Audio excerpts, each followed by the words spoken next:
I filled it in. No time for the doubt, they counted me out, I'm getting it in, yeah. No time for no loss, I'm paying the cost, I'm in it to win, yeah. Refuse, mine, it can't be diffused. If you ain't thinking the same, then we playing by different rules. You can't see the vision, we living at different views. Until we complete the mission, keep getting up, never snooze. I walked a mile in my shoes, had the mind of a fool, chasing diamonds and jewels. Trust me, I was confused. Started minding my business and used my mind as a tool. Ended up finding my purpose and found the time to get to it. They told me I couldn't do it, they told me I couldn't make it. They sold it, could never break it. That's sadly mistaken. I need a piece of the pie, I want it so bad I can taste it. They told me like Toby, keep on running toes, they gon' take a few to lose. Built the win, applied myself, I filled it in. No time for the doubt, they counted me out, I'm getting it in, yeah. No time for no loss, I pay for the cost, I'm winning to win, yeah. Refuse to lose, I built the win, applied myself, I filled it in. No time for the doubt, they counted me out, I'm getting it in, yeah. No time for no loss, I'm paying the cost, I'm in it to win, yeah. Refuse.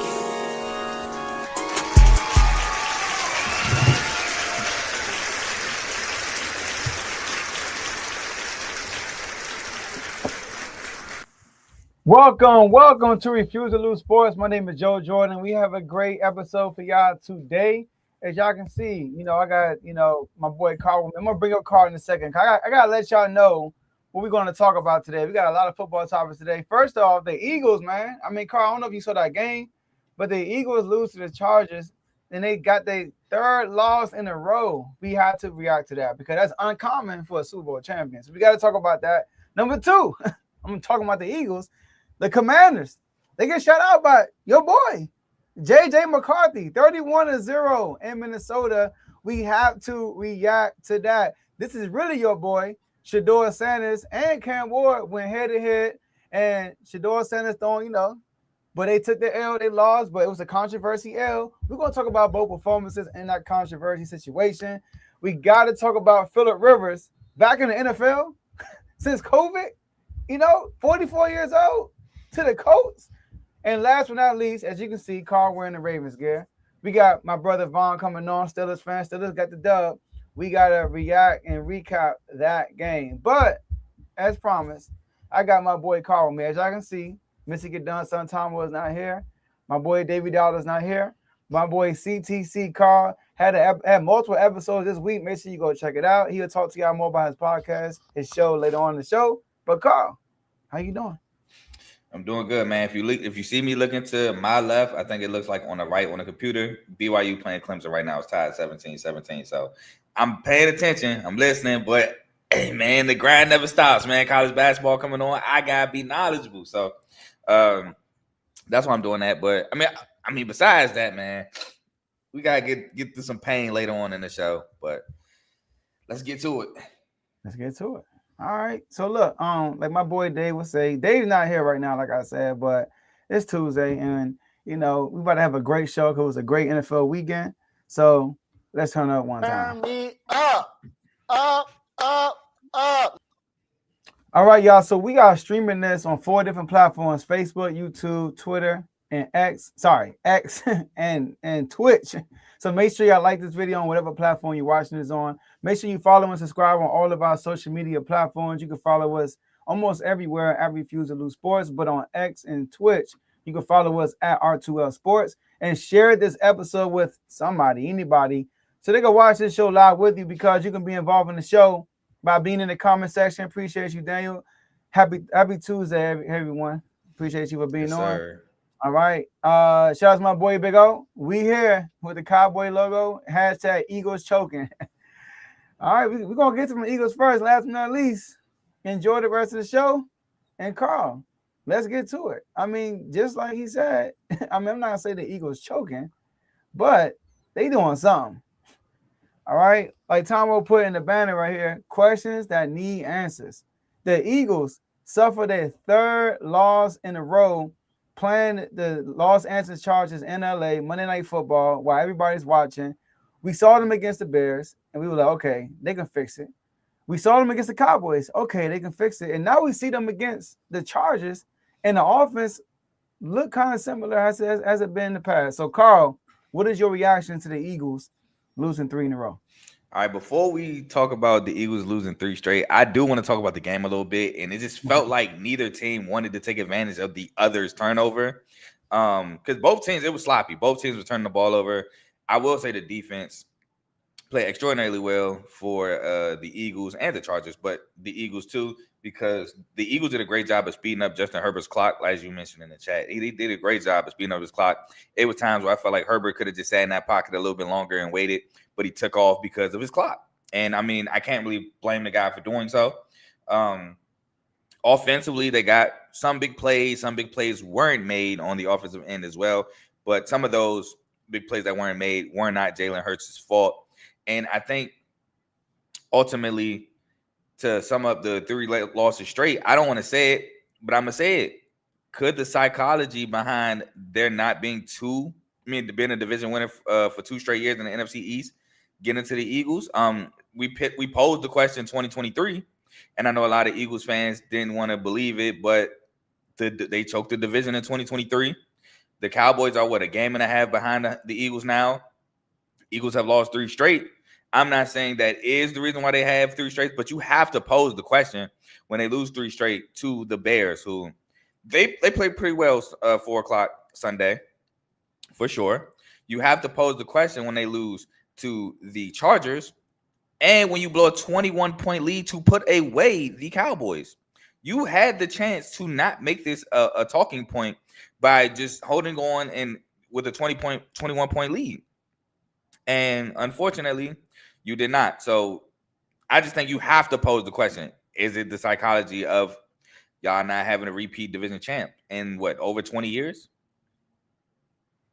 Yeah, since 2000. It's crazy, right? But I'm agreeing with you with the recap of the game. Like, far as the Chargers side, first of all, we got Justin Herbert some props. He just had surgery last Monday. I mean, we talking about a week later, he's playing the game. When, for real, I think if division implications went on the line, he probably wouldn't play that game. They'll probably just sit him out and let him play the next game. It was time he was handing the ball off with the opposite hand because his hand is injured. And that was a talk the whole game with the commentators, like him falling on that hand and stuff like that. But I feel like you said, like he had some turnovers. Like the Eagles defense, they played really good. And we talking about defense without Jalen Carter also. But we got to remember that the Chargers also have some offensive line issues. I mean, they've been injured on the line since we played them for real, like since like a long time ago. And ever since the O-line been hurt, it's been a problem. I mean, he got sacked 7 times, so the defense, like I said, from the Eagles did a job. I think the coverage was good too. I think I said in the chat, every time he throws the ball, I said the coverage got to be great because, I mean, it's like every time he's throwing the ball, it's a defender right there. That play by Cooper DeJean on McConkey, 2 plays. I gotta give Cooper DeJean some props, for that. But Herbert, what he did that was impactful was that in overtime, he made some plays with his legs. Overtime and that last drive to get the game time field goal, he used his legs at times to extend the drive or like to make a play. That read option they ran, that was perfectly called because they haven't ran that all game. And who'd have thought they were gonna let him run the ball? But I did think he ran into a couple of sacks too. Like you said, he sped up his clock. And now on the Eagles side of things, I felt like, the Eagles. I feel like when you look at Jalen Hurts' numbers, and you might say, or in the score, right? You might say, man, the offense trash today. In my opinion, I feel like the offense, they were moving the ball. Like, they were moving the ball more than I saw them move the ball against the Lions, more than I saw them move the ball against the Packers. And even I could say the Bears too, because the issue with the Eagles was just the turnovers and missed opportunities. A.J. Brown missed that first bomb that Jalen Hurts threw to him. That should have been the catch. He also missed the pass at the end of I think it was overtime or in the regulation. Nah, you talking about the one over the middle when not that one. That's the touchdown when dude grabbed his arm and then he smacked it. Oh yeah, okay, in the corner, on the left sideline. I know which one you're talking about. Yeah, that was the end of the regulation. I think that was towards the end of the game. Yes. Yeah, and then obviously the one across the middle. You know what I mean? Like, yes, he could have called it, but I want to say I want to give AJ Brown some what's the word I want to look for? Some flack, I guess, for lack of a better term. He was protecting himself. That's a hospital ball. His ribs was fully exposed, going high over the middle for that pass. If he would have to give his body up. He's getting smacked if he tries to catch that. He protected himself, and it turns into an interception. Yes, and me being a Commander fan, I mean, I just saw Zach Ertz. Literally, like almost the same thing. Like Zach Ertz going across the middle. He went for it high and got hit low, and now he has an ACL injury for the rest of this. He's out for the year, and probably his career probably done for real. I was about to say he's old. Like ACL in week 14 for a guy his age, that might be over with. He was very tearful. He's crying. He was very upset. So, we saw the flinch when AJ Brown went up. He kind of flinched. You know what I mean? So protected himself. You knew it was coming. So I get it. But the issues were the turnovers because Saquon Barkley had a game. I mean, when they consistently gave him the ball, he was moving the chains. He exploded for that one touchdown that they only touchdown they had. He exploded for that touchdown. The defense, like defense played good. It was just a turnover. The turnovers killed them. That was Jalen Hurts' worst game. I'm not here to kill Jalen Hurts because, but he did play awful. I mean, he did make some throws that AJ could have made. But that happens because the Eagles went through first half of the season with no drops. So, that's going to happen. You're going to have times when your receiver's going to drop some passes because you're going to have times when they ain't dropping passes. When you lead, y'all the only team in the league with 0 drops. But the mistakes, like all the interceptions he had besides the AJ one, even the AJ one, that could have been a better ball. Like the ball he threw at Devontae Smith in overtime, that was a dime. That was perfectly thrown. That's the pass you want to see. And that last pass he threw, it was crazy because it was 1st and 10. You just got a penalty that just broke the hearts of the Chargers, which I don't think was. You said it first. Don't think it was offsides. But they called it. You get the automatic first, and then on 1st and 10, you decide to force that. I know he's kicking himself right now, and the offense got to be better because we talking about consecutive games in a row. We talking about dating back to the Giants game, the last time they had a complete good offensive game. Since then, they've been struggling offensively. They had a good first quarter against the Cowboys, first quarter and a half, but they got shut out after that. So the Eagles got, like Tomo said in the questions that need answers. Yeah, and I also want to, because I didn't say it, but definitely shout out to Justin Herbert, man. Definitely soldier mentality. Wow, I didn't mean to say that. Anyway, definitely the heart of a soldier. I'm gonna just have to say it. For battling the play yesterday, for sure. I do want to say that last interception was un-Hurts-like. Like you said, 1st and 10, you have the field goal. You don't want to turn the ball over. You at least have a tie at the worst. At the best, 2nd down, you playing for a touchdown. But you force that, and I just feel like, again, that's un-Hurts-like. And like you said, I know he's kicking himself for it. He got kind of confused. I'm pretty sure that was a cover 2 look. Safety got off of Dallas Goedert. He was able to make a play on the ball. Not the safety, excuse me. The corner was able to get off of Dallas Goedert, made a play on the ball. And Tony Jefferson, which is not talked about enough, how he's been able to stay playing in the league. Comes up with a big play on Monday Night Football. Tony Jefferson was in the league, then he was out the league, and then he came back to the Ravens, and now he's on the Chargers, and he came up with the game-winning interception for the Chargers. So salute to him for that. But yeah, it's just un-Hurts-like interception there. I think some of the interceptions that he threw were un-Hurts-like.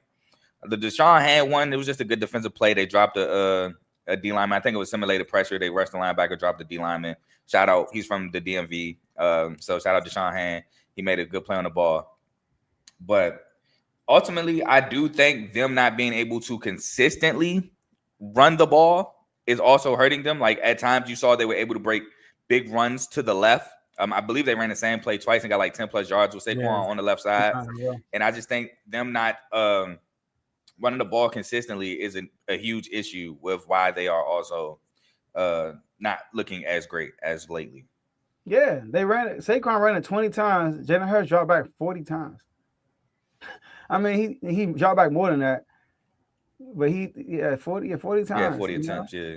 Yeah, and I do want to say, 'cause I said this in the chat, we got the NFL chat and all that stuff.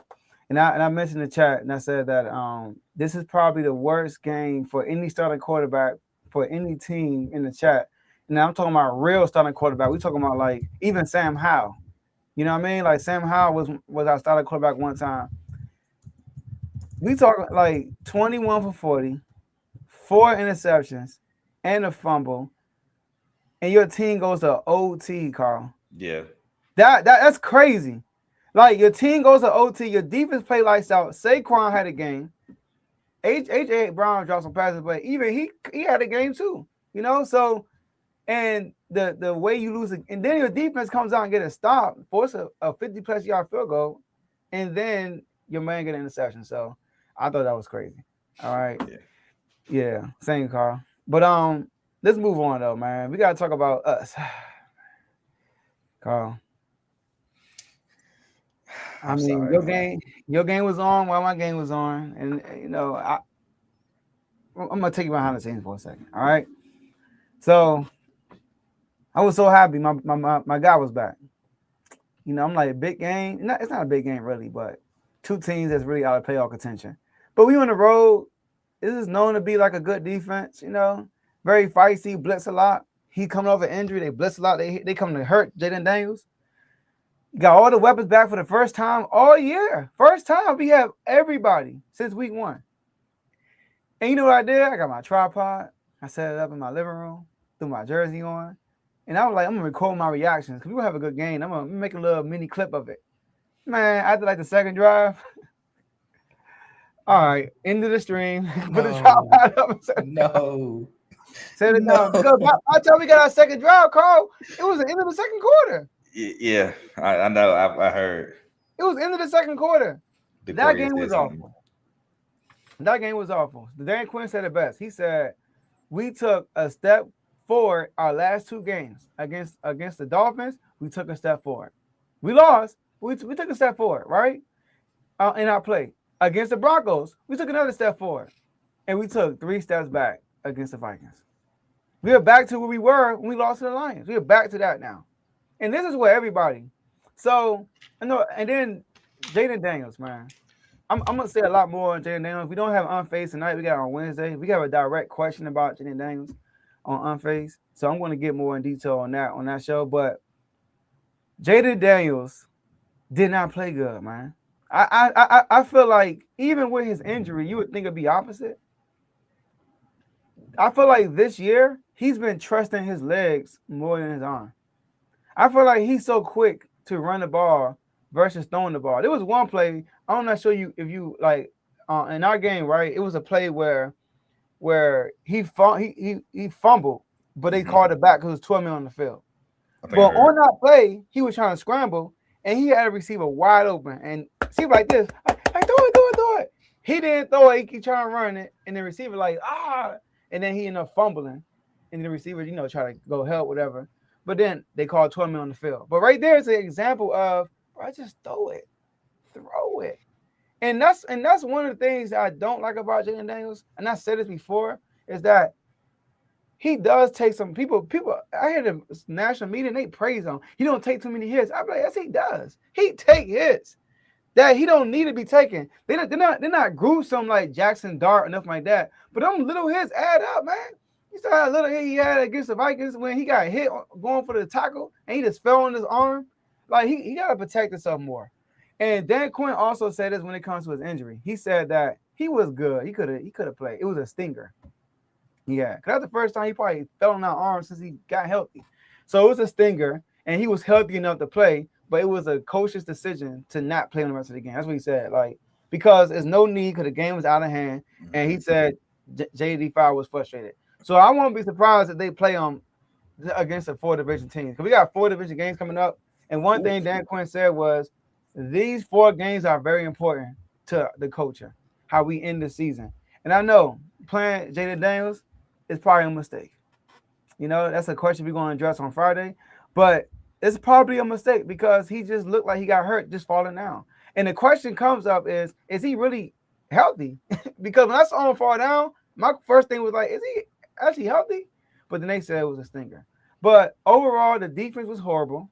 It was bad. We made JJ McCarthy when they got the ball. It was a lot of third downs they were converting on. When we pinned them down to the 1 yard line, and they drove all the way downfield and scored, that was heartbreaking. And especially the drive before that, you get to first and goal, then you run on first down. Cool, you get a couple of yards. You get to the 1 yard line, and on second down, what do? You a trick play to Coleman, to Brandon Coleman? It doesn't work. And then you throw the ball again, and then on fourth down, it was a down. Debo should have called it, but it was a difficult catch. Should have called it, but throwing the ball 3 times in a row on the 1 yard line is not smart at all, especially when you're running the ball very well. And that's the last thing I'm gonna say is when Jaden Daniels is in the game, Cliff drops him back too many times. But when Marcus Mariota is in the game, he likes to hand the ball off. We are the third best rushing team in the NFL, but yet you want to drop my man back a bunch of times. So I was disappointed. I was shocked, bewildered, flabbergasted, astonished, whatever word you want to say that I was shocked about, because I did not expect that route to be 31-0 like that. Yeah, Joe. I'm not gonna lie. We even talked about this pregame, and I was like, man, I'm thinking about betting. Y'all, thank God I didn't bet no teams. Oh, I did bet one, but we're gonna keep that a secret. We both talked like, man, yeah, the Commanders could actually win this game. So I was excited. I ain't gonna lie, it was on my full multi-view to start the 1 o'clock segment. But then the Vikings score, and I believe me and you did film study, take a little bit behind the curtain a little bit more on the first touchdown with Josh Oliver, where it wasn't really the scheme that gave up the touchdown. It was more so the execution that led to the Josh Oliver touchdown. But then you go, 8 minutes? Your first drive is 8.5 minutes, and you get nothing, down 7-zip, and then you turn around and let them go 12 minutes and get a touchdown. That's not keys to success right there. That's 20 minutes of game time gone, and it's now 14-0 Vikings instead of maybe 7-14, which keeps you in striking distance with all that time going down. Not only do they win clock control, they win the scoreboard, and they get the field position, all that. They won all of that exchange. So that's not good. And then you start the second half with 2 interceptions. It's also not good. Then you lose JD because of injury, like you said. Now, granted, it was coach's decision, like you said, that he was out. But still, he's still the starting quarterback for a reason. So he's now gone. So it was just sloppy for the Commanders. I know, very disappointing for Commanders fans. And I feel your pain there, especially because what my team did. So I definitely feel your pain. 31-0 is still crazy, though. But here's what I will say. One, I know a lot of people are giving the Commanders flack for playing JD in the first place. I don't. I mean, bro, you can get hurt anytime, anywhere, any place. Darren McFadden got hurt when he dropped his iPhone on the toilet and broke his elbow before the season 1 year.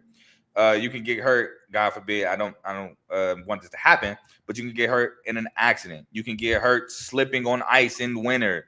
You can get hurt anywhere. You can get hurt lifting weights in the off season, and you can get hurt anywhere. So if you're playing him to avoid injury in the NFL, like during the game, I don't agree with that. And there's another reason why. Terry missed all of camp with his contract issues. Debo is new. You can use this time as a mini training camp to, while facing live bullets, get timing down, learn your receivers, go through plays you like, which ones you can go to in clutch situations or needed situations. You can do all of those things with live bullets right now because McLaurin signed an extension. Debo, I'm pretty sure, wants to be here. JD is your quarterback of the future. So you can get some type of timing. I'm blanking on the word I want to use, but chemistry. There you go. Yeah, you can get some chemistry with those guys in live rounds. So I'm not giving the Commanders flack for playing Jaden. I think it's actually a good thing. It betters the team for next season. Also, you signed a whole bunch of 1-year free agents. You need to see who you're going to re-sign and who you're going to let walk. You can't do that if people don't play. So that's another thing there. And lastly, for anybody who says that JD doesn't take hits, that was his biggest knock coming out of LSU, was taking unnecessary hits. They had films of him not getting down, getting punished for not going down. So that's something that JD has always had to work on.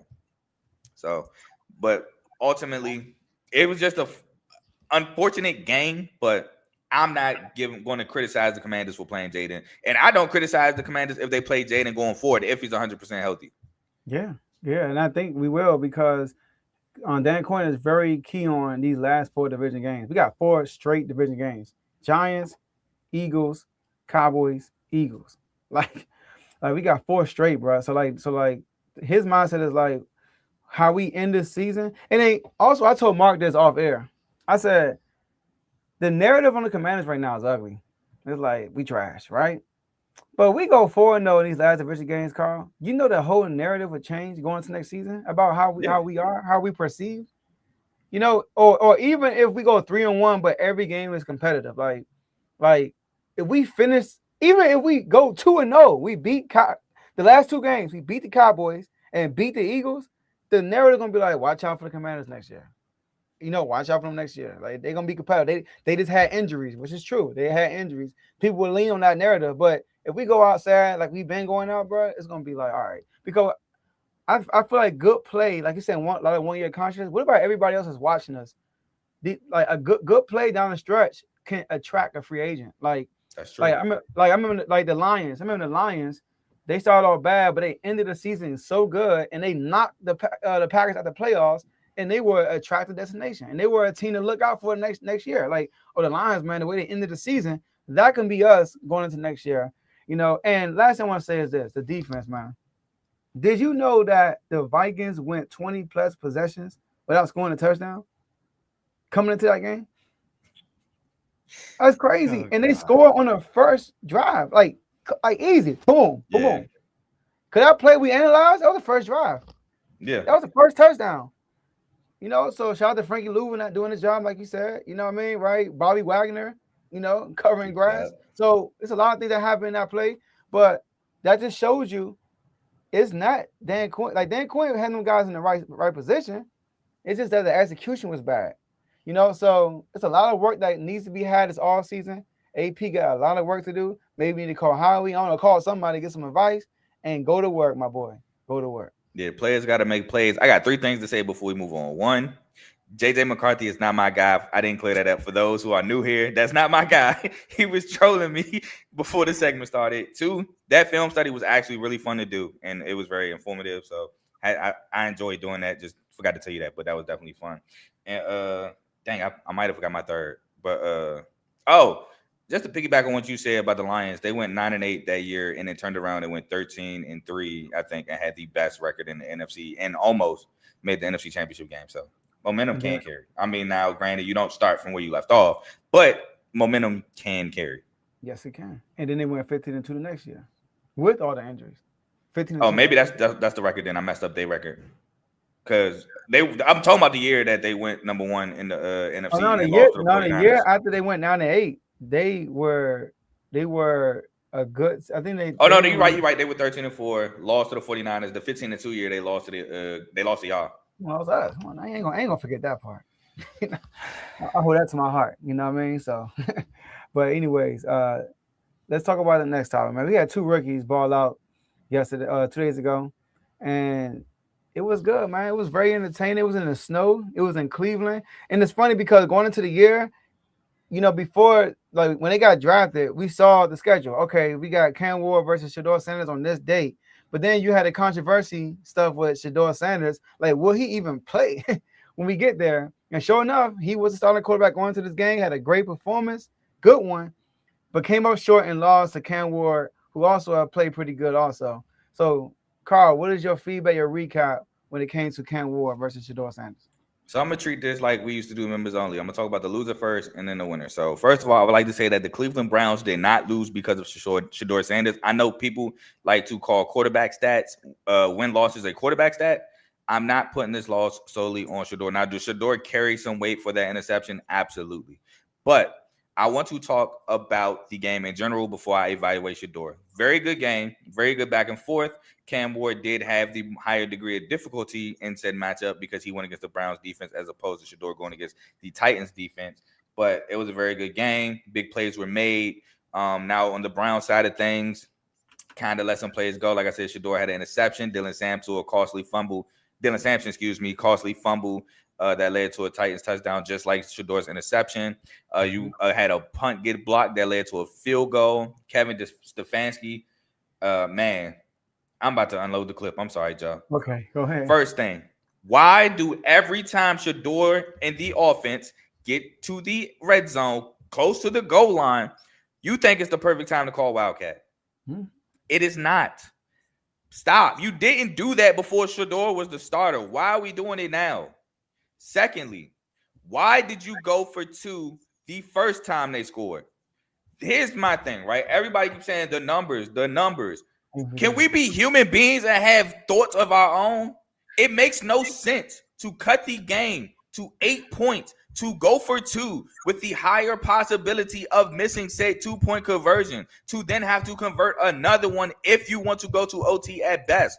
I get if you convert, then you kick the extra point to win it, but who's to say you even get a chance to score a touchdown, 2, then again kick the extra point to win it, 1, and 2, you can still miss an extra point, but it is higher. It's highly unlikely that you get the 2-point conversion. So kick the extra point, and if you want to go for the win, then you can go for 2 in a 1-point game, or you can go to overtime, whatever you may choose, but at least you have control of your destiny at the end of that.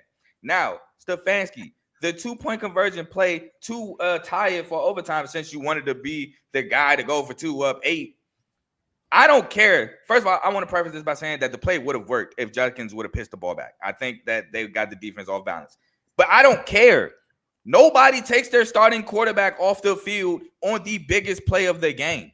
Nobody. But you continuously do it. And then when people say you are sabotaging Shedeur, which Shedeur's not going to say it because that's not his character. A lot of people will say it for him. And I applaud Shedeur for the way he's been responding to these interview questions, because they have not been the way people painted him to be in the draft process. He's actually been knocking those interview questions out the park. But nobody does this, and you continue to do it, and you continue to get burned for doing it. Why do you do it? This is why Cleveland wants you fired. Now, to Shedeur, he had to me, I give him an A. I would have gave him an A+, but that interception was bad, and I get it. He wanted to make a play, but he's going to learn. He's a rookie. He's going to learn that in that situation, throw the ball away. Just throw the ball away, live to see another down. I get it. He was kind of open. You got 2 guys barreling at you. You on your back foot throwing that. Just throw it away. It was somebody there. I think somebody around the flats to where you could throw it away and not get grounded. So I think he should have did that. But other than that, first touchdown was a dime to to David Njoku, excuse me. Dag on there in double coverage. Then the second touchdown, Jerry Jeudy, dime. And what's so underrated about that throw to me is the ball led him upfield, and he doesn't break stride on that touchdown run. The tight end wheel to Harold Fanning down the right sideline, a dime. The touchdown to go down 2 points, a dime to Harold Fanning. Shedeur Sanders has great ball placement. Like a lot of us said coming out the draft, and he has shown time and time again that he is an accurate quarterback. He was not a 5th-round pick, and I'm so glad that he's getting the opportunity to shine. Now, the way he got that opportunity, it sucks for Dylan Gabriel, but I am happy he is seizing the moment. Now, I will say the one slip-up that he had with the Raiders when he got cocky and was like, this all for 1 week of practice, imagine a whole offseason, whatever. I mean, he's allowed it. Jackson Dart over here, everybody call it swag when he be doing his little moments. Baker Mayfield, when he do it, it's swag. J.J. McCarthy, after a couple of games, I'm 9. But when Shedeur does it, it's an issue. Come on now. My man literally called himself 9 and proceeded to have 10 picks, 6 touchdowns. He had over 9 interceptions when he called himself 9. Stop it. Now, Shedeur, I give him an A. Cam Ward, solid performance. I give him a B+ because of the degree of difficulty in which he had to going against Myles Garrett in that Cleveland Browns defense. The one pick he threw, I just think it was a great defensive play call by Jim Schwartz. He blitzed the defense's right side, the offense's left. Devin Bush zone was to replace said blitzer, and he just got into the hook zone right in front of that slant, and he made a play. It was a great play call by Jim Schwartz and the Cleveland Browns. Sometimes, hey, man, defensive players get paid too. Now, Cam Ward, he had some throws for sure. He had Alec Ailmanor on the little shallow cross, and then he took it upfield for the touchdown on his first one. Great, good pass there. He's open, good pass, Cam. He, some of his yards came from screens, but hey, who doesn't get screen yardage? Tony Pollard had a phenomenal game for the Titans. He had 2 long runs, a 60 plus yard touchdown run, and then the inside zone offset Shedeur interception that went for 32. So he had a good game. Tajay Spears had a good game. His first touch in the screen, he took it for some yards. Chimere DK didn't have the game he normally has in special teams, but he had a great first return. So overall, I give Cam Ward a B+. He made some throws when he needed to be made. He made some smart decisions. He had a play, which doesn't go on the stat sheet on 2nd and 3, where he rolled to his right, was able to get off a clear sack on a blitz and throw the ball away. It doesn't go in the stats, but it was a heck of a play. So, man play. Yes. So overall, I give both of these quarterbacks great grades. A for Shedeur, B+ for Cam, just off a degree of difficulty alone, and him still performing well. And my last sentiment on Cam Ward is, man, he might need a new receiving core. I remember that Broncos game. Them receivers were selling him that game. I know everybody is like, or Xavier Restrepo so slow. Man, give him some reps. He got chemistry with Cam. Let's see what Restrepo can do out there. So that's my thoughts on both Shedeur and Cam. Yeah, I kind of agree with you. I'm gonna give Cam a B-, but I'm gonna give Shedeur like a B+. You got a turnover, I can't give you an A. You know what I mean? But I'll give him a B+ though. And to start with Cam Ward, I feel like Cam Ward he's such a smart quarterback to me. When I watch him, like you said, the degree of difficulty. We about the Browns. Like the Browns arguably have the best defense in the league. Arguably. I see the score is 29-31. They scored 31, but they got 17 points off turnovers. Like you know what I mean? And Tony Pollard has had them 2 big runs. But his execution, his communication pre-snap is really advanced for a rookie. Like when I watch him, I see the communication he's having. He talks a lot more than your average rookie pre-snap. A lot of rookies pre-snap is listening to the offensive coordinator, but you can see him. He's literally directing. Like he's moving people around, stuff like that. So I want to give a shout out to him. He made some good throws too. The interception he threw, I know he wants that back. It wasn't a good throw, but it was a good play also by the defense. So that's that. Like you said, Tony Pollard, a good game.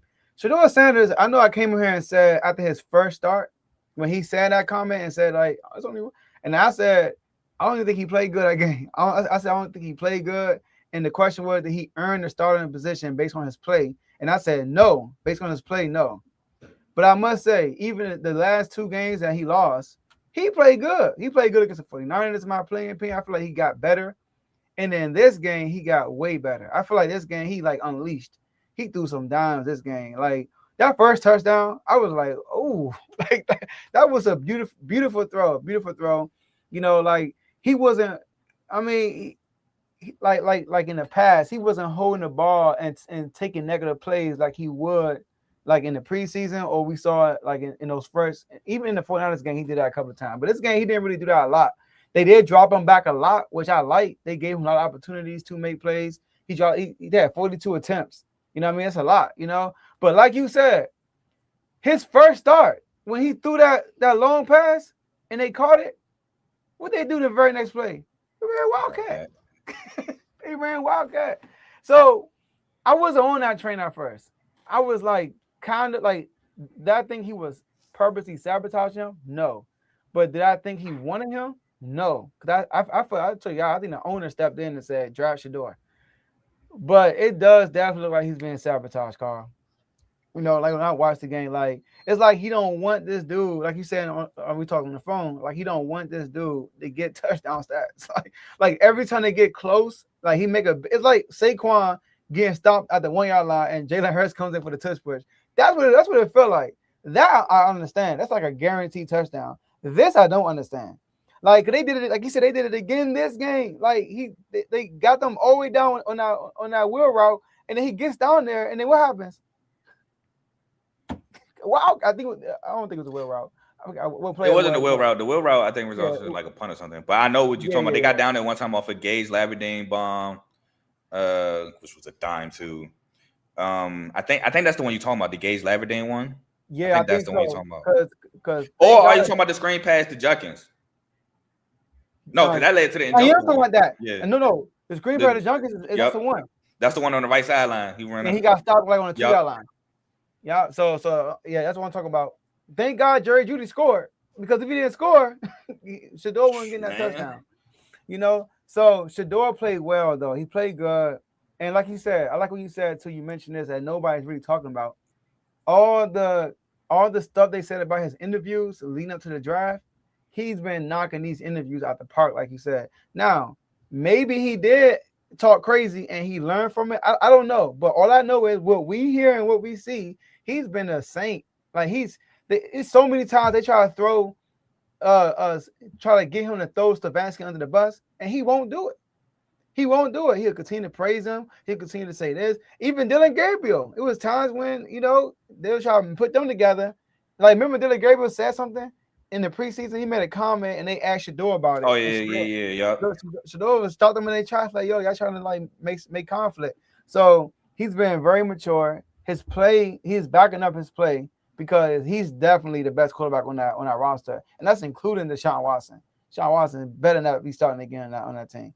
But shout out to Shedeur Sanders for relishing in the moment. He got his opportunity. Because this is why I say everybody can say, I'm like, bro, when he gets his opportunity, he will show it. Like he got his opportunity to show, and he got his opportunity, and he showed him. And look what happens, bro. Like, I ain't trying to get, bro, God works mysterious ways, bro. Like, I'm telling you, like, I agree. I'm telling you, bro, like, all this sabotaging and all that stuff, and he does get Lord all his praises in his press conference and all that stuff. And then, I mean, Dylan Gabriel gets hurt. First, Joe Flacco gets traded. Then Dylan Gabriel gets hurt. And then you gotta start Shedeur now. Shedeur gets an opportunity, and he plays good. So now you gotta stick with him. So shout out to him, man. And then what's crazy? Oh, my fault. Go ahead. And lastly, and then with all this Wildcat stuff, the touchdowns he's throwing are dimes. Like he throwing dimes. Like he tried to run a Wildcat, it didn't work. They put the ball in his hands and he threw a dime. What touchdown? Dude, David Njoku open. And Njoku was not open. He threw him open. That was a dime on the left side of the field too. Yep, threw him open. What I wanted to say was, if y'all remember when that happened, they tried to throw Bailey Zappi in the mix. Like he was supposed to start, and Shedeur was going to back up Zappi. Yes. That's crazy. Yes. So, like you said, man, I agree, man. By the grace of God, man, he got his opportunity. And I kind of don't want to say that because it makes it seem like I was like plotting on Gabriel. That's not what I mean by that. Yeah. But what I mean is, like you said, God works in mysterious ways. He got an opportunity. Unfortunate, again, how he got it. And he's been performing. Now, the week before, they played the 49ers, and he didn't look as good. He missed a couple throws, but that's going to happen. He's a rookie. But he got his opportunity to do this week again, and now he's the permanent starter for the rest of the season, which, to be honest, you could have probably came to that conclusion a little earlier if you played him. So he could have been better. And and they would have been in the thick of things with the division, maybe. The division is not. Chill. I mean, I'm just saying. You're not wrong, but we're going to get to the division, but before we get to the division, we got to talk about, oh my goodness, Phillip Rivers. I mean, we talking about a 44-year-old. The last time I watched Phillip Rivers play was the year Brady won a Super Bowl, like with the Buccaneers during the COVID season. Come on now, and he played with the Colts. Now there's some history between him and Steichen. They, he was his quarterback coach for a long time, and then he went to go coach high school football, and been running Steichen's system. That's what they've been saying, right? So he's been running his system in high school football, and he's been killing too in high school football as a coach. So, Carl, he didn't get signed to the actual roster, but he is on the practice squad, and those are steps you got to take, obviously. Mm-hmm. He's on the practice squad. What is your reaction to the Colts signing Phillip Rivers? Desperation, man. It's desperation. Now, I get it, like, you need a quarterback, but it got to be somebody else out there. And also, I get it. He might got some familiarity with what Shane Steichen is doing, but I feel like you could come up with a game plan that's somewhat vanilla with a new quarterback to where you can ultimately prosper with. It's some things in football that no matter who you are still the same. Now, verbiage and terminology might be different, but it's still the same concept. Mm-hmm. And I feel like you can get a guy who's relatively young, or I mean, a 44-year-old Phillip Rivers. I might even go Nathan Peterman. I'm sorry, he's 44. Like, and he hasn't thrown a football in 5 years. So what am I about to expect? Now teams are definitely about to stack the box and force Phillip Rivers to beat me. And we don't even know how far he can throw a football, his arm strength, the zip. We don't know any of those things. So I think it was a desperate move. I don't think it was the right move. I feel like there's a lot of young guys that deserve a shot. That could, let's see what they could do. There's probably some guys on a practice squad somewhere that you could sign away. It has to be better opportunities or better things that they could have done besides signing a 44-year-old Phillip Rivers who hasn't thrown a ball in 5 years. So I just think it was a desperate move. It was. I don't think it's the right move, but time to tell. And I get it too that they're super desperate to the point where Tyler Warren was a backup quarterback, which he did play quarterback in high school. He did run a little quarterback at Penn State, mainly just like some wildcat stuff, but he did do it, and I did mention it in his pre-draft. But you obviously want Tyler Warren as a receiving threat. Mm-hmm. It's just I don't get it, man. I just don't get it. Yeah, man. It sucks that Anthony Richardson is on the IR because this could have been his moment, But I don't get it either because it's not just about can he throw the ball more, can he throw the ball far, can he do this, can he take a hit? Let's start there. Like, Carl, do you know who they play next? The Texans, right? They play Seattle. Either one, even if it was the Texans, that'd be crazy. He played Seattle next. Come on, man. There's no way they gonna start this dude against Seattle, bro. They can't. I mean, that's gonna be dangerous. And I get it, familiarity, whatever. I can't even say the word. With the offensive coordinator, with the play calling, with the playbook, all that stuff. He knows the offense. There's not a lot of things you got to learn being there, but playing the game actually matters. And he hasn't played NFL football since 2020, so that's tough. And guys are getting faster and stronger every single year. That's why you see guys like Deshaun Watson.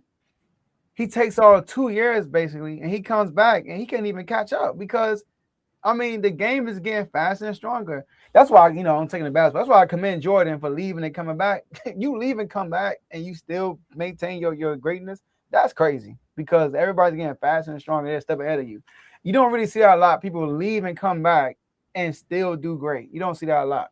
But I'm trying to think, like, far as free agent QBs, who's out there that he can get, because too late in the season you can't trade for nobody. But I know you probably sign somebody off a practice squad. I'm about to say that you can sign somebody over.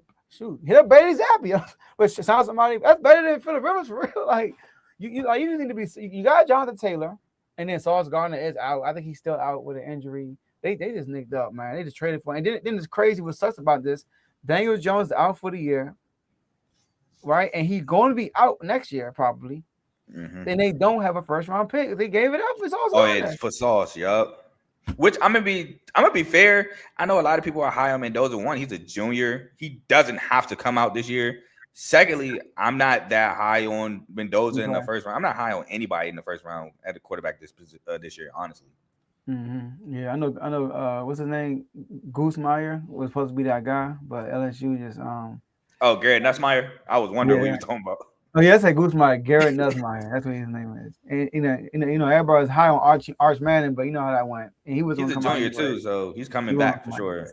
Yeah, he won't come out anyway. But I'm looking at the depth chart. They have Brett Rypien. I mean, maybe like Demetrius in the comments, maybe to coach up Brett Rypien, but I mean, you got coaching staff for that, so that's kind of a waste of a pick there. And I don't think you have to sign him as a player to do that as well. People come and concierge and give advice all the time. Like, what's his face? He a DC for the Eagles now. I'm blanking on his name. Vic Fangio. He did it, I think. They said Bill Belichick was going around the league and doing it before he became the coach in North Carolina. So I don't think you have to sign him as a player to do that. So I'm lost. I feel like Brett Rypien is a quarterback who's been a backup since he's left Boise State. He could have been. I would trust him over Phillip Rivers. No offense, but this ain't Phillip Rivers of the Chargers. This ain't Phillip Rivers of 6, 7, 10 years ago. This is a 44-year-old Phillip Rivers who hasn't played. So, like I said, don't knock him, but like you said too, can you take a hit? You're going against Mike McDonald. He's going to blitz the mess out of you if you play. You're going to get hurt. All this is just a fill-in for him to get hurt. Yeah, bro. This is scary. This is scary. And Dimitri, shout out to Dimitri, he said they may use him for his knowledge and try to get their 4th team trained up. I mean, I think he made this 4th string. That's what I was saying. Like you don't have to sign him to do that. But he on a practice squad too. I was thinking that too. Like maybe he would be like an extended coach. But why would they need that? That's what you got to coach. So, yeah, I was thinking about that also. But like you said, I'm not sure you said on the show yet, but desperation. You mentioned that in the chat. This is desperation, So, Phillip Rivers going to the Super Bowl. He couldn't even do that when he was good. He couldn't even. It's crazy because if this would have happened sooner, they could have traded for Joe Milton from the Cowboys. You know what I mean? I know you don't like him for real, but it's guys you could have traded for. I take that over Phillip Rivers. Yeah, bro, it's ridiculous, man. I'm trying to think like who, like I think Cooper Rush is currently on our practice squad. You could have probably signed him away. Cooper Rush, it's something they could have did. Yeah, because I feel like Cooper Rush would fit them more than he fits us. Yeah, man. Like this is terrible. Like I don't get what. I don't know, man. I like when I saw the news, I'm like, yeah, right. It's like some Tim Tebow going to Jacksonville type stuff, and maybe it still is because he never made an active roster. And I don't know I don't know, bro. The man is 44 years old. He hasn't played NFL football. It's not the NBA when you can just come back and play. Bro, this is the NFL. Dude's getting hit like crazy. Physical. It has a physical game, bro. Like we were worried about could he take a hit back then. Like he was old back then to me. Like back then in 2020, he was basically non-mobile. He couldn't do nothing. He was a statue. And now, 5 years later. And then you leave yourself open to the question of what if he gets hurt? Because it's more likely that he gets hurt than Brett Ripon. Facts. You're right, though. That's what I'm saying. Them 10 kids keep him young, he'll be good. He probably need that attack. Ain't enough youth in the world with 10 kids and 44 playing football. Pro football. Yeah, man. I don't get it, man. I don't get it. Now we're gonna call it audible. Javon said he got into emergency. He's not gonna be able to make it today. Oh, I don't want to do it without him here. I want to give him his moment. So if we could pull an audible and move this to Friday, I'm cool with that. All right, we could pull an audible and we could talk about some other stuff. All right. Since we talking about Phillip Rivers, let's talk about the Colts and the Colts period with Daniel Jones. Like they whole situation. I had my boy, the Colts fan. He hit me up privately and he was like, "Season is over." Nah. Tomo, I'm sorry. I have to cut you off. The way he was talking, he can't hit you privately and say that. The way he was talking, you gotta hit him back and say he gotta say this publicly. I gotta comment. He's in the chat too, so I'm like, put that in the chat because I'm gonna give him a little grace because I didn't know he was there and I don't want to seem front runnerish. So I'm giving him the grace this season, but I need him. The way he was talking, spicy. Yeah, Daniel Jones out for the year. But that's different though, Carl. Like they thought the quarterback is out. Like I understand that, but that's not the reason why their season was going down the drain. They lost 3 of their last 4 before he got hurt. Now this was the 4th one, but they started losing games because teams started taking away Jonathan Taylor. Like I've been saying, Jonathan Taylor was the MVP. It was never Indiana Jones. It was Jonathan Taylor. You take him away, that is the key to success. That's how the Steelers beat the Colts. They took Jonathan Taylor away. Daniel Jones had his worst game this year. Yeah. Now, facts. Like I look at they 3 to 4 games they lost, whatever. Jonathan Taylor, those 3 games they lost, he wasn't good at it. They barely gave him the ball. But when the one game he won, he over 200 yards. Right? Remember that game in the morning we watched? He saved them. Yeah. He almost 200 yards. You're right. Remember, Daniel Jones didn't even play with that game. We got a super chat. Can I read this and respond? Go ahead. Shout out to Dimitri for the $4.99. He said, "You getting saved, Carl. Steelers winning the division and going to the bowl." First of all, before I address the first part, You know, y'all not even winning a playoff game if y'all make it. So let's just start there. Second of all, you do know I just unsaved myself by moving the topic to Friday so he can be here, right?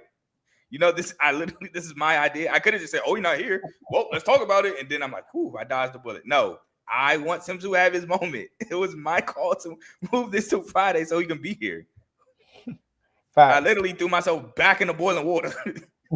Shout out to Dimitri with the super chat, and shout out to the Steelers for winning that game. You know, we're not gonna talk about it, but they I'm won. not shouting them out for that. You know, they definitely won. You know, I picked them to win too. I said I had a feeling they were gonna win this game, and they won. So shut up. I ain't pick them to win, but I did bet them to keep it close. But I tell the truth, bro. I tell the truth. I bet the Steelers plus 3.5 before the game started, bro. It was plus money. I said, forget it. And you almost got it though. They won. So I did get it. Oh yeah, I was about to say it. So when the Ravens scored, then I'm not talking about the game. I'm just talking about the bet. When the Ravens potentially scored that touchdown, I was like, oh, bet I can hit this plus 3.5 and the Ravens win. That's the best of both worlds. And so the fact that we lost, I was like, damn, at least I want some money to help with the pain, which it really didn't help. Like I was still pissed off, but I thought I got the best of both worlds for a second. All right, so we're gonna shift gears. All right, and let's talk about the Chiefs. Okay, that was a big game right there. The Chiefs, Mahomes and the Chiefs lost to the Texans. Rematch of the playoffs in the second round, and they talk about that. The Texans defense talked about getting their get back, and they got their get back on the same field in Kansas City. So, Carl, like the people are talking, like the Chiefs lost their or. Do you think they're out the playoffs? Like, do you want to talk about the game? Let's kick us off on this one. So, as y'all know, I'm probably the biggest Mahomes fan in the chat. Yeah. Chiefs are cooked. They're cooked. And it's honestly this time, this is why. One, I think Kelsey suffered from not leaving the game before the game leaves you because he's not looking like himself. He has moments, he has flashes, but and I don't mean to be disrespectful when I say this at all. Like, shout out to you for the career you had for sure, but you're just not playing to the level that we've accustomed to see you playing. Secondly, them going for it on that 4th and 2, I believe, at their own 30 shows me that they are panicked. That's why they did that. They are panicked and they did it because Andy Reid is smarter than that. Mahomes is smarter than that. Normally, if they were, let's say 12 and okay, I don't think they play 12 games yet. Let's just say they're like 10-3. They easily punt that ball. But at 6-6, they know we need this game, and they got too desperate, went for it, and honestly blew the game. Yeah. So yeah, that also led to a sign to me like they're cooked. They can't win the division. The division is gone. They have to get into the wild card, and I don't know how. I've read it. It said we got a better conference record than them. But they beat us head to head, but we still own the tiebreaker over them, which makes no sense to me. But I'll take it. So I'm not going to complain. But yeah, so they're behind us. They're in the 10th spot. It's just, man, I think they're cooked. They can't get in through. At least we can still get in through the division route. They have to get in straight wild card. Yeah. And unless the Colts fall off a cliff, which this Phillip Rivers signing might do that, it's looking about over. Forget the Phillip Rivers signing, period. It's looking like they're going to fall off. Anytime you have the same record as the Dolphins, you are cooked. Sorry. Hey, we're not cooked yet, bro. The Steelers only 7-6. Hey, y'all not cooked either. Yeah, I need y'all this weekend, matter of fact. So while you're talking, we need to have the same record again this next Monday. Y'all need to go 7-7 beating the Steelers, and we need to beat the Bengals to go 7-7. We all need to be 7-7. Hey, shout out to Neil. He said Steelers getting blown out by the Jags in the playoffs. Lawrence throws 2 interceptions, by the way. Like that sounds about like. No, that sounds about wrong. Don't say about right. I don't got the Steelers make the playoff. Hey, brother, can't agree with that. Can't agree there. But I'm with you, Carl. That was the game, Carl. In the second half, the Chiefs were shutting them down. 3 and out, 3 and out, 3 and out. They punted the ball 5 possessions in a row. And the last possession was an interception. Mahomes with an interception. And they punted out they didn't go 3 and out, but they punted it. But they went 3 and out 4 out of the 5 times. And then you get the ball on your own territory and you go for it when your defense is balling. Like, that's crazy, bro. and you put them in field position. And then what happens? They get a touchdown after that. They don't get a field goal, Yep. they get a touchdown. So, and once they got that touchdown, it was a tie ball game. Just trust your defense. Andy Reid, that was Andy Reid's mistake. And then, like you said, Mahomes know better. Mahomes, like you always say about Josh, I like that you said that, Carl. You keep it real. You always say Josh Allen can tell the coach, we need to run the ball more. Well, Mahomes should have said, yo, let's not go for it. Let's trust the defense and let's go that way. We just need one play. That's it. Just let the defense rock and we got it. Because they couldn't do nothing, the Texans, bro. Like that defense was on top of them. But, and also the drops, man. I get it. Mahomes had like those 2 interceptions. The third one was on Kelsey. For sure. Yeah. But first, Kareem Hunt on third down. Easy pitch and catch. Drop. Rashee Rice. Yeah, I was shocked when this happened. Pitch and catch. Drop. And then Kelsey, bro. I'm not even surprised with this one because he did this already against the Eagles. Facts. Right in his hands. It's like the drops he be having, bro. It'd be like, here you go. It's like the ball touches his hands and he just pass it to the defender. That's how I be looking. It literally bounced off his hands. And I'm with you. Kelsey is not the same. Not the same. I was doing a reel with the Chiefs, right, on TikTok. And I put hashtag Patrick Mahomes and hashtag Travis Kelsey. Travis Kelsey had a higher number than Mahomes. He bigger than Mahomes now. Oof. You know what it is. I know what it is. You know. So, I mean, either he too old or he not locked in. It's one of the two. And I know he's not going to say he's not locked in. So you too old. He's too old. Because the whole reason why he came back is because he wanted to lock in. He couldn't go out like that. But like, come on, man. Like I felt like I literally felt bad for Mahomes at the end of that game, bro. I kind of did. Like he threw it to Rashee Rice on 4th down and he dropped it. And then he throws it to he dropped like, dang, back to back. Because they went for it, but that should have been a catch. That should have been a catch. Should have been executed. But like you said, them going for it, like right there, it really was like, yo, desperate. But I want to get a Texans a shout out though. Facts. That defense, let me say this, because some people haven't been watching the Texans.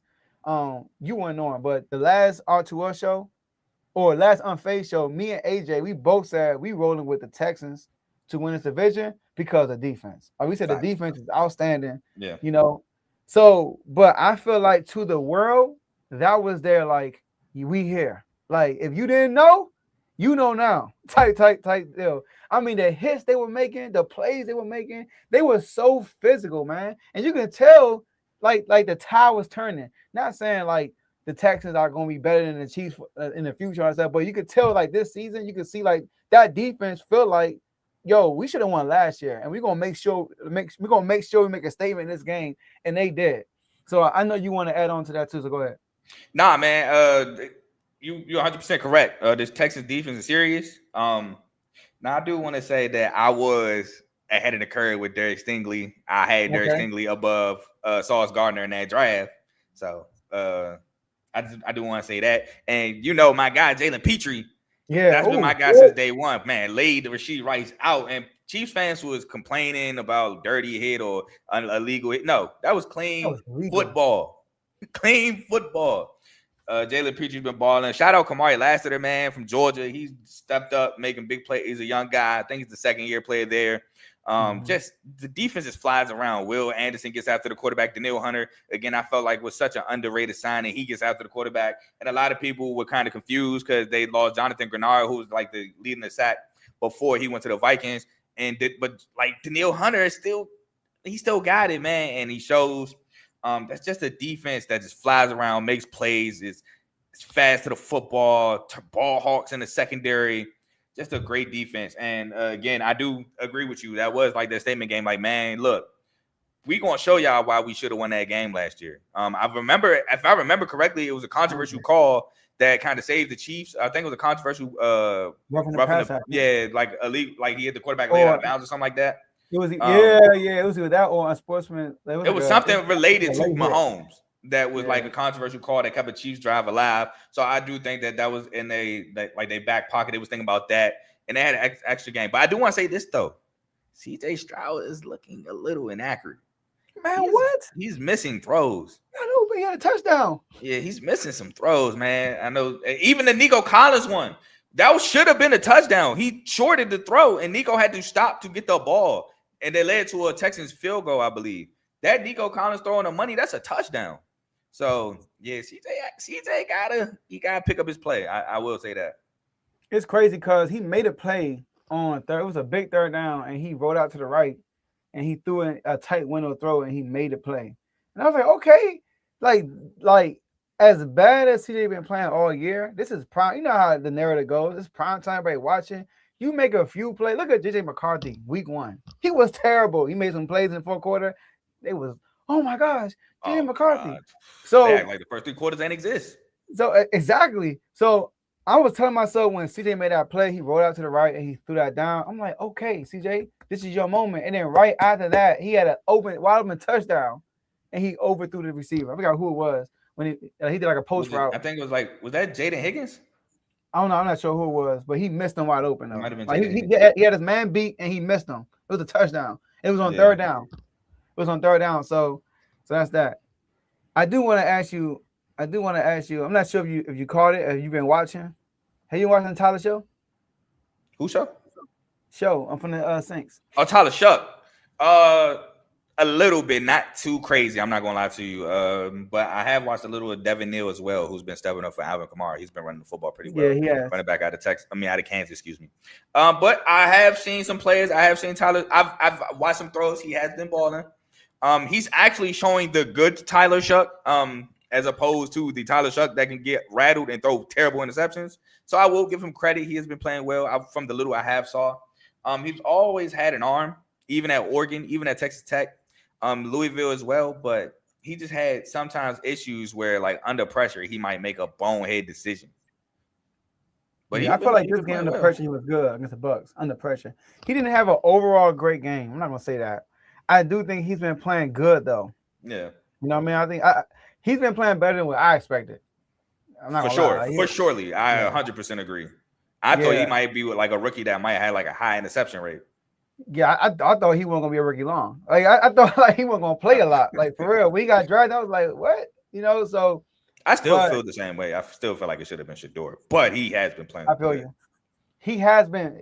He started off bad, and he's been progressing. And in this game in particular, down the stretch, he was good.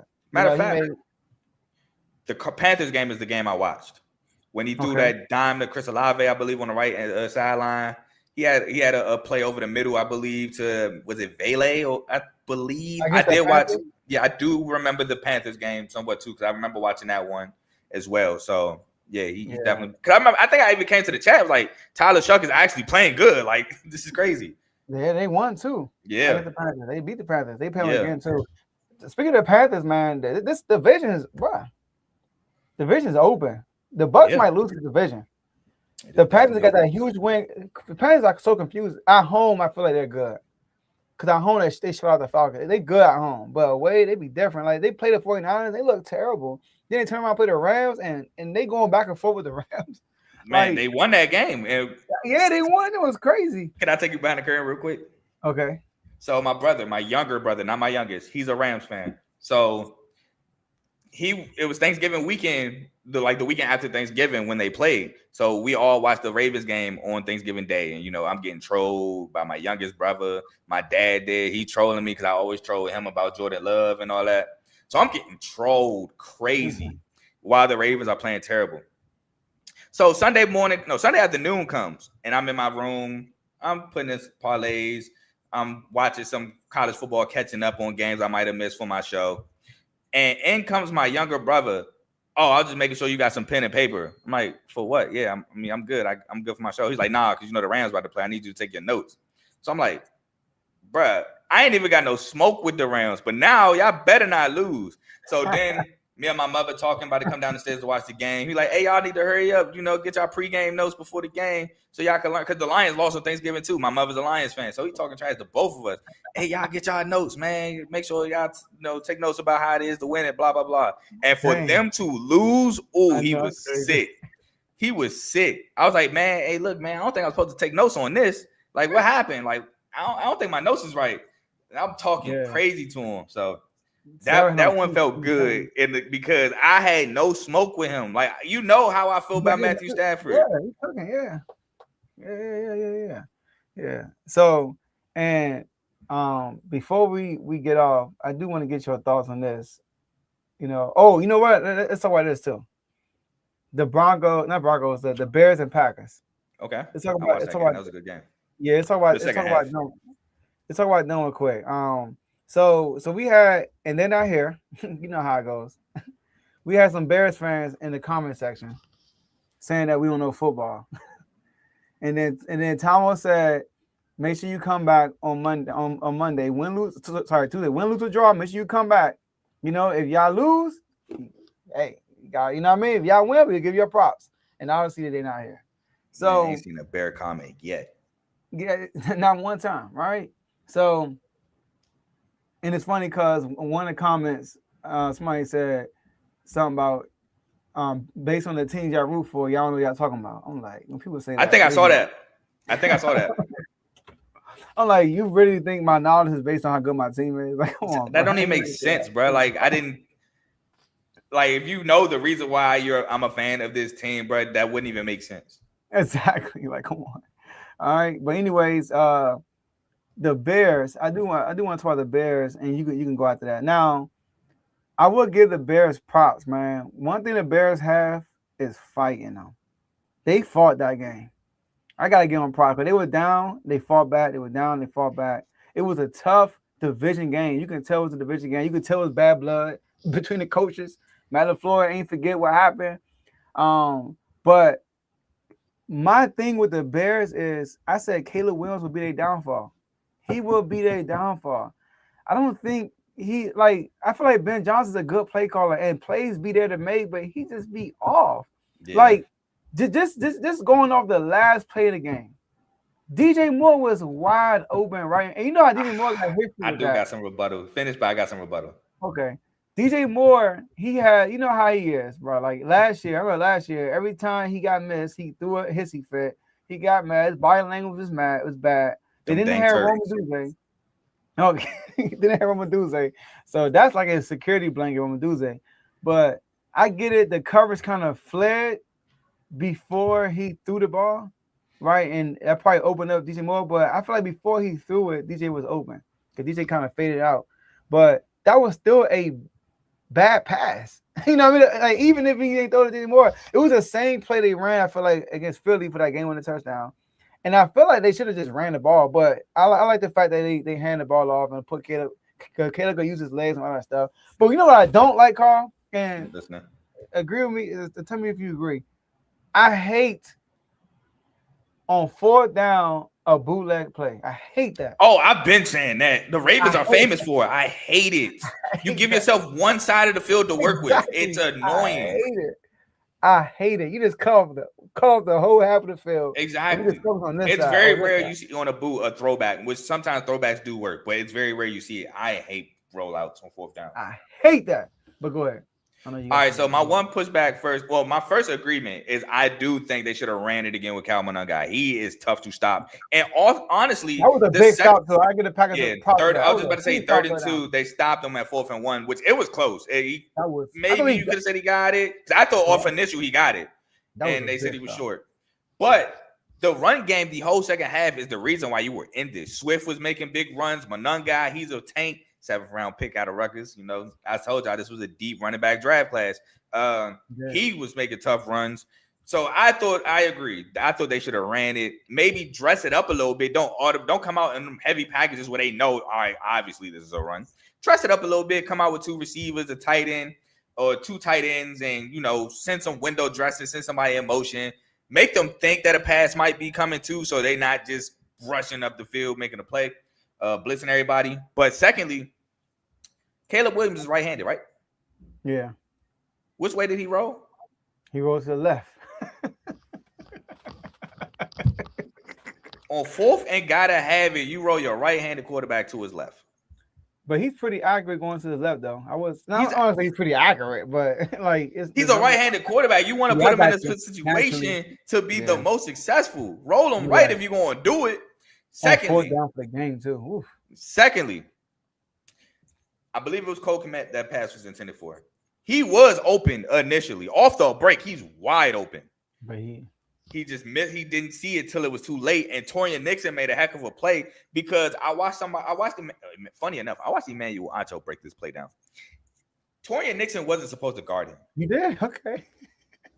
He broke off. Saul was open, and that's how DJ Moore got open. He broke off and just made a play. Again, defensive players make plays. And my third rebuttal is DJ Moore was open, yes. But there were two guys, in my opinion, that were kind of in that throwing lane to where if they put a hand up, that ball might get batted, and it might not even reach DJ Moore. I got you. So it would have been a tough throw to make, and I get it. Caleb Williams is good at making all-platform throws, sidearms, and stuff like that.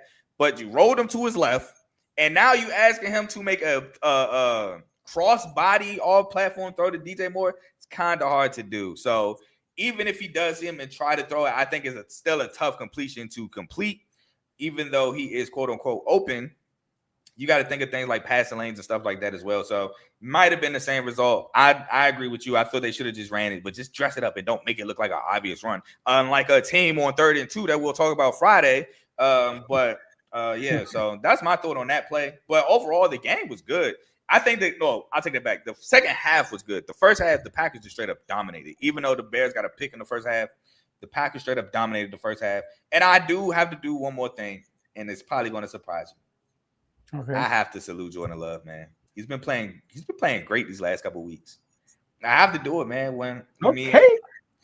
I'm an unbiased guy. So if I clown you or get on you when you do bad, or I gotta do the same when you do good. And these past 2 weeks, besides that one interception in the first half, he's been playing great. He has. Mm-hmm. He made the big play to Dontavian Wicks on 4th down to seal the game against the Lions.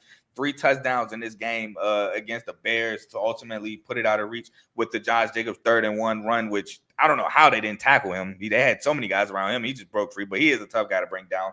So I do got to shout out Jordan Love for the way he's been playing these last couple of weeks. Man, Christian Watson is his guy. When Christian Watson's in the lineup, man, he's a different quarterback. And they kind of had a whole game back today. I mean, I said today, Sunday. So shout out to them. Got my boy back. Yeah, he back from an injury since what? Since y'all. Y'all heard my dog in that corner of the end zone. We had to leave with something. I'm sorry. God, that game was, man. I went live for that game too. Oh my goodness. But anyways, but yeah, man. All right, let's wrap this up. Let's see what Jay want to talk about. That's what happens when the media hypes you up. When you finally playing great, it's very little credit. But shout out to J Love and Watson. It's tough. Yeah, bro. Chris Brown. I call him Chris Brown. But like, I'm telling you, like when Watson's in lineup, he's like that's his number one. That dude is always hurt, bro. He is, and I do think I don't think this guy gets. I don't think Dontavian Wicks get enough credit either. I think when plays need to be made, Wicks do make plays. He'd be clutch. It'd be 3rd down. Next, it's Wicks, and it'd be contested catches. Yeah, Wicks does make plays. But no, Jalen Reed, like he's tough too. You know what I mean? Like, I mean, they got a nice receiving core, and this is all that they tight end too. You know what I mean? Without Tucker Kraft, which I mean, to be honest, Luke Musgrove, I think at one point was supposed to be looked at like their Tucker Kraft until they got Tucker Kraft. So. But Tucker Kraft, man, he was cooking though, bro. He was literally, I think he was the number one tight end, even him or Ferguson. It was back and forth, number one tight end before he got hurt. Yeah, and I'm kind of disappointed at Matthew, not of him, but I feel like he would have contributed a little bit more this season. Matthew Golden. Oh, Golden. Yeah, I know Jordan Love early in the season missed him a couple of times when he was open on the deep ball. He missed him a couple, like overthrew him or something like that a couple of times. But I'm still kind of confused on that pick, to be honest with you. I think I was confused on draft night too. Yeah, I feel like you got a group of guys. Yeah, but people made it seem like he was like the number one. Like they got a number one receiver. It's like no, I even said in my draft, you just drafted a whole bunch of guys you got when you drafted Matthew Golden. Yeah, Matthew Golden. They got a bunch of like good guys. You know what I mean? But remember they had, I think was it Romeo Doubs? Romeo Doubs did have a couple issues allegedly, because I don't even know if that was really real or not earlier in last season, midway through the season. Oh, and lastly, what's your reaction on the whole LaFleur and Ben Johnson thing? It's a division rivalry. I don't care. Y'all can hate each other. That's the purpose. You saw the handshake? Yeah, it was real quick and on. It's a division rivalry. Like, am I supposed to? I'm supposed to give him a hug, and it's a rivalry, bro. No, I think Ben Johnson tried to like, you said a few words, and Malafo was like, and Kevin moved. It was Malafo. It's the Bears and Packers. I'm with it, bro. I'm not, bro. You know what Ben Johnson said about me though? Like, I'm not that. Yeah, man. that like, too. It's the Bears Packers, bro. It's a huge rivalry. Yeah. I went to a Bears game in 2014. Shout out my boy Luke, big Bears fan. He took me for my birthday. Again, I still apologize for the way I acted after the Ravens lost. But no matter who they play, they hit a tunnel and it's F the Packers. F the Packers. So dang. So it was y'all and the Bears? Mm-hmm. And how you got it was crazy? I was mad as a mud, man. Y'all lost? Yes. It was a crazy game. The game got delayed. It was like weather and all this other stuff. Tucker missed a field goal. It was bad. I'm not bad at bringing it up. But shout out to Luke and them for taking me. Lamar was there? Nah, this was 2014. Oh, I'm like, okay. Has Lamar ever played the Bears in Chicago? No, because when we played them in Chicago, Lamar was hurt. Oh, okay. All right, cool. All right, shout out to Luke. MSU fan. Shout out to Luke. All right, so let's wrap this up. Carl, it was a good show. It was a good show. They called it Audible, and then maybe we can have you and Vaughn do like a Friday. The new week already started, so maybe we can get y'all to do your own little episode. I was thinking about that, but here's my thing: I don't want it to be a members only because that's basically like doing it for the chat. Nah, do it like period. Like make a regular episode, and y'all should do one for the second game too. That's fine with me. So I'm gonna hit Vaughn about that. Y'all can work that out, but my last words would be shout out to the whole R2L network. Shout out to the whole R2L family, man. The chats are booming. Last night, I'm telling you, when we got teams in the chat and something bad happens to our team, and it's a primetime game, chats go crazy. Last night it was crazy. We got a fantasy league call. So Carl, I know you're not part of this one, but what happened was, so AJ number 1 seed, Tomo, Teddy, and Kev were tied for 6th place. Wait, Kev Tomo, Teddy, Kev. You said Tomo, Teddy, and Kev? Tied for the last playoff spot. Okay. All right. Kev went to tiebreaker if he wins. If Kev wins, he's in. Who was he playing? He was playing against Devin. He was playing against Devin. Okay. All right. So he was playing against Devin. And so if Kev got a tiebreaker by like a mile, if he wins, he in. Gotcha. Tomo needs Kevin to lose, and he win, he's in. Okay. Teddy won already. So Teddy needs Tomo and Kev to lose. He's chilling. He's waiting for him to lose. So Kev, focus on Kev. Kev played Devin. Let me tell you what Devin was. Devin, go to standards. Devin is not in the playoffs. All right. Yeah. So he's not even Devin is the 11th seed. 11th seed as of today. And this with the win against Kev. All right. Oh, he beat Kev. Ooh. He done beat Kev. I just spoiled it. So he beat Kev. Kev, he had his team. So it came down to he was down by like 15 going into the game, or 20. I said 20 going into the game. But where he at? Oh, he's the last team right here. But he had Jalen Hurts and the Eagles defense. And then Devin had Devontae Smith. Who didn't really do defense much. Showed up. Yeah. Smitty ain't do much. Smitty had like that one catch for real. Yeah, that 3rd and 16 conversion. But Jalen Hurts only had 2 points. Wow. Wow. Because all them turnovers. Wow. Bruh, he had 2.40 points. And he was projected to have 23. If he would have got his 23, he would have won. Because he lost by 15. So he's out. He's out. And then Tomo went against AJ, who's the number 1 seed. Yeah, I know Tomo's in because I asked him representing FJA. You feel me? I already know Tomo.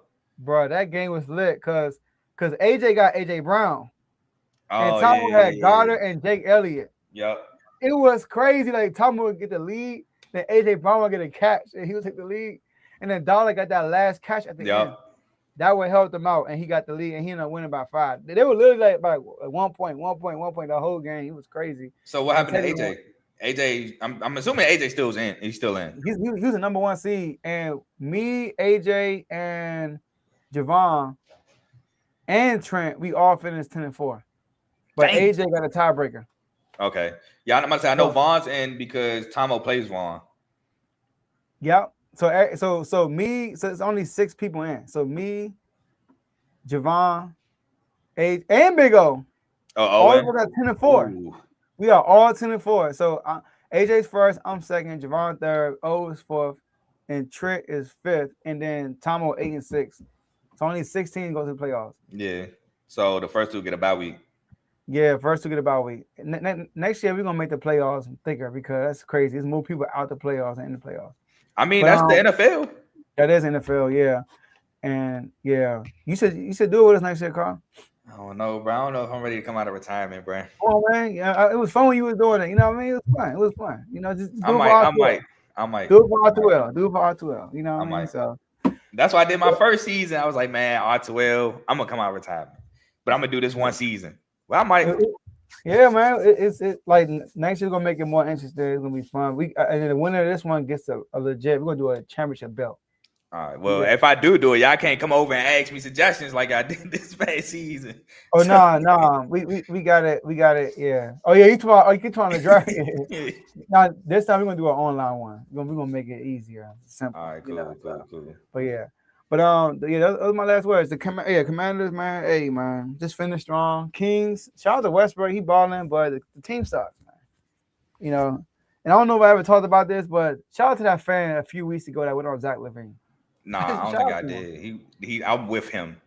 Shout out to him, man. It's not just Zach LaVine though. He's not just talking about LaVine. He's talking about the whole squad, bro. Rosen is trash on defense, bro. And this team is don't match. I've been saying this from the jump. Shout out to my boy Trent, Kings fan. He had hope. He was hitting me up. I'm like Trent, bro. I don't know, man. This year ain't it. This ain't the year. I think our GM just sitting back, relaxing, and then he gonna make moves this offseason. He gonna try to trade DeRozan. He gonna try to trade these guys, and if he can't, cool. And then next year we're gonna get rid of these guys. So Sabonis gonna get traded. We need to start over and get rid of Doug Christie. I was vouching for Doug Christie when I first did R2L, but I don't really mess with his schemes. Like he a defensive guy. He barely plays Keon Ellis. I hate that. Yeah, like, that's crazy. He be giving DeRozan 40 minutes a game. He's playing these guys. It's either they're telling him you gotta play these guys, or he's just like, I don't know what it is, bro. That money, you paid that money. He gotta touch the floor. Like, come on, man. Like, yeah. So those are my last words. All right, man. So my last words, man. Appreciate you calling me to fill in. You know what I'm saying? It's always an honor to be on the R2L show. I'm watching again. If you see me looking to my left, I'm watching the game. BYU was outscoring Clemson in the second half, 22-7. Clemson was up 43-22 at halftime. It is now 50-44. Clemson's only up 6 with 7 and some change left to go. Ooh. So it's coming down to the wire now, which it shouldn't have been that way. But shout out to BYU for coming back. Never would I have thought I would have more faith in the Pistons than the Ravens in winning something. And it's just funny how life hits you. I'm still rocking with my Ravens. We still got a chance to make the playoffs. We got to win 4 straight. It's gonna be tough. We play the Bengals this Sunday. We play the Patriots Sunday night after that. We play the Packers Saturday or Sunday. It's one of those games where they can flex it. The week after that, and then we finish with the Steelers. Hopefully that Steelers game. Yeah, hopefully that Steelers game is for the division at the end of the year. We out for next week. My bad. We play the Bengals. Bro, that's a tough schedule. That's a big game, yeah, for sure. Oh, for sure it is. But the Ravens playoff environment, we have to be able to do it. Pistons, man, keep doing what y'all do. I haven't been watching. You know how it is. When college basketball starts, I don't watch the NBA for real. I just get notifications whether we win or lose, and I make my little message based on whether we won or lost. But we still winning a couple games. We don't play again until Friday. We play the Hawks. Michigan State, we took a tough loss to Duke, but it's Duke, man. It was a great game. I actually have nothing to hang my hat on that game, man. It's just down the stretch, they went to a zone. It kind of shocked us. It was tough for scoring the ball. And then a couple bad fouls late in the game. Not bad as in bad calls. There was one bad call, but that's not why we lost. But bad fouls and fouls that just can't happen, giving up boards and stuff like that, little lapses on defense, cost us to lose the game by 6. So we'll be back. We'll bounce back from this. I mean, we only have one loss on the year, and we play like 4 ranked opponents within that stretch, going 8-1. won a Big Ten game against Iowa, who stomped Maryland badly. So I'll take that. We don't play again until Saturday, but I forget who we play Saturday. I want to say it's a Big Ten opponent. But shout out to Michigan State. And Michigan State football, we bite. We bite. Pat Fitzgerald, I'm riding with you. He got wrongfully fired from Northwestern. The allegations were false of the hazing accusations that was bestowed upon him. He's a great coach at Northwestern. I think he's going to turn around our culture. He's the type of coach that Mark D'Antonio vouches for. I think it's D'Antonio. I always get him and the Suns' coach confused, which throws me off because their names are like eerily similar. Mike D'Antoni. It's Mike D'Antoni. Oh, right. And then that's the Suns' coach that was with Steve Nash and them and James Harden. It was Mike D'Antonio, right? Yeah, so it's Mark D'Antoni. Mark D'Antoni. He vouches for him. Mike. Yeah. And so Pat Fitzgerald, I believe in the guy. I think he'll turn us around. He'll make us competitive at the very least. I'm tired of watching MSU going 4-8, 5-7, getting smacked by Rutgers, getting smacked by Michigan. Well, we didn't get smacked by Michigan with Jonathan Smith, but still losing the games. Like, I'm tired of it. I don't want Maryland to be my only saving grace in the Big Ten. Like, I don't. Like, this is terrible. This is not what I'm used to. It's not the Michigan State I know. So, and we got a $400 million donation towards our athletics from the Acrisure CEO, which I think Acrisure is the name of the Pittsburgh Steelers Stadium. But I'm willing to put that to the side for Michigan State football. So, love that. I think that's all I really no, I got one thing for you, Joe.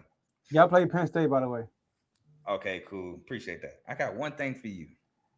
When the Lions and the Commanders played, and y'all had that segment, whether y'all were eliminated or, you know what I'm saying, y'all still have a chance. And I put in the comments that y'all are cooked. And you was like, well, you're the same person that said this, and this, and tried to fry me. And I didn't even, to be honest, I was talking about the game, not even the rest of the year. I was talking about the game. But since you fried me for my comment, now it means for the rest of the year. That get back a mug, Joe. That get back a mug. Yeah. Nah, but all seriousness, this definitely was a fun episode. Yeah, I got a prop for that too. I probably had it ready today, but I'm gonna do it for the Friday show. I got something new I'm bringing to the community. Cool. And we're gonna start off with the Commanders. Can't wait to see. All I gotta do is say shout out to my wife. It was her idea. But hey, man. You guys will see soon. But that's all we have for y'all today. And we'll see y'all in the next episode.